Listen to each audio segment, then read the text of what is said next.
Antiderivada.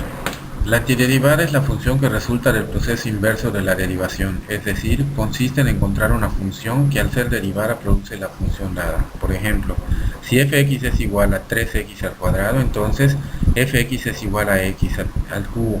Es una antiderivada de fx. Observe que no existe una derivada única para cada función. Por ejemplo, si gx es igual a x3 más 5, entonces es otra antiderivada de fx. La antiderivada también se conoce como la primitiva o la integral indefinida. Se expresa de la siguiente manera, en donde fx es el integrado, dx la variable de integración o diferencial de x y c la constante de integración.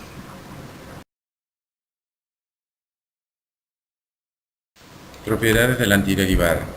Primera propiedad, si fx es una antiderivada de fx y c, una constante cualquiera o un número, la función fx más c es otra antiderivada de fx.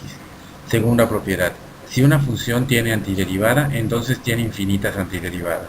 Tercera propiedad, dos antiderivadas de una misma función se diferencian en una constante, esto es, si fx y gx son primitivas de la función fx, entonces fx menos gx es igual a c.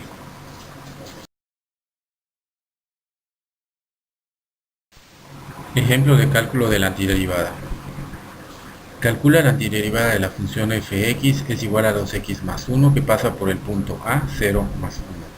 Primero calculamos la antiderivada y después nos preocuparemos por que pase por el punto dado. La antiderivada de la función es fx igual a x al cuadrado más x más c.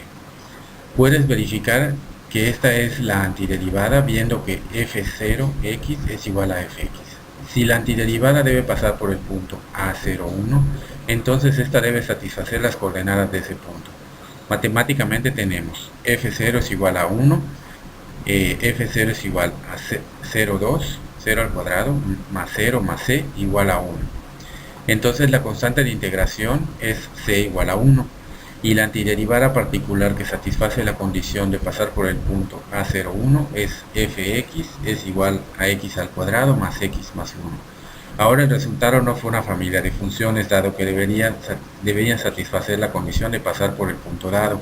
El hecho de satisfacer la condición ocasionó que la constante de integración se convirtiera en una constante particular, en este caso c igual a 1. Cuando no imponemos la condición que pase por un punto, nos quedamos con una familia de funciones, debido a que la constante ocasiona una traslación vertical a la gráfica de la antiderivada y igual a fx.